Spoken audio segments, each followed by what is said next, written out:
this set of requirements is really hindi lang siya sa port of entry nyo. Hi everyone, Andy here, and I'm a non-OFW. I just arrived from the Switzerland last January 11.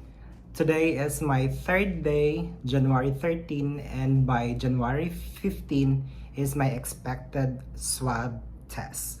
After that, if God's will na negative yung result ko, I'll be going home to Bohol. So, let me remind you guys na iba-iba yung process natin. So, iba-iba yung pinanggagalingan natin. So, like me, I'm from the yellow list country, and then I'm flying from Zurich International Airport going to Singapore, and then I have a flight going to Cebu Mactan International Airport. So if you're from the yellow list country and you're planning to fly here in Cebu, Philippines, please prepare notes and pen and try to take notes these 6 requirements that I prepared before I fly here.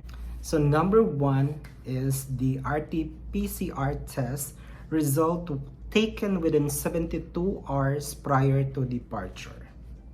So there is a question na when daw yung perfect day na mag-swab or mag-RT-PCR test. So they said there are some answer. Sabi nila 1 day before the flight. Sabi naman ng iba is 2 days before the flight. Well, for me, as my personal experience, magpa-test kayo 2 days before your flight. Why? It is because yung result kasi is waiting time 24 hours. So there's a gap 1 day and then before your flight. So like me, nagpa-test ako, nagpa-RT-PCR test ako last January 8, and then yung flight ko is January 10. So right, for example, you already have the result of your RT-PCR test, negative RT-PCR test. It should be like this, na ipopost ko later on sa screen, like this. So it composed of personal information, and yung importante is yung code or yung ganito, yung itim na ito. Second requirements is the COVID certificate. So I'm going to post in the screen like this. So I just blurred some information, but it should be like this. So like me in Switzerland, pangatlong injection ko na yun under the Moderna, we call it impong or vaccination. So boosted na ako, 3 shots, and then so in Switzerland we have this yellow card. It's from the World Health Organization. Ito yung card na ipakita namin, for example, if tapos na kami magpa-vaccine. And every time magpa-vaccine kami is magsasign yung doctor dito or sino ba yung mag-inject sa'yo. So ito lang papakita namin na tapos na kami magpa-vaccine. So like me, I did the 3 shots or vaccine sa Switzerland under the Moderna vaccine. Pero actually, this yellow card na released from the World Health Organization ay hindi siya hinanap sa airport, guys, the Zurich International Airport. But let me remind you, iba-iba tayong pinanggagalingan. Yes, we're in the same yellow list country, but let me remind you again and again that we have different airport na pinanggagalingan. So possibly hindi ako hinanapan nito, but kayo hahanapan kayo. So let me remind you guys, we have different situation. So at least be prepared. Third on the list is the hotel reservation. So guys, for this hotel reservation is hinanap talaga sa akin nung nasa Zurich pa lang ako. And then they're going to check if your hotel na nabook nyo is ilang days. Depending kasi yon if anong country belong kayo. So, I'm from the yellow list country. That means nakabook ako ng 5 nights and 6 days na hotel booking. So one thing important of this sa hotel booking guys is they're going to check if accredited ba yon sa DOT, Department of Tourism, yung hotel mo. Kasi if not, I would suggest na i-check nyo yung like me sa Mactan International Airport kung ano yung accredited na hotel, kasi nandun kasi yung mga list na hotel na pwede mong i-book para doon ka mag-quarantine. So for the list of the hotels, accredited hotels, I will put a link down below para you have the guide kung saan kayo magka-quarantine dito sa Cebu City.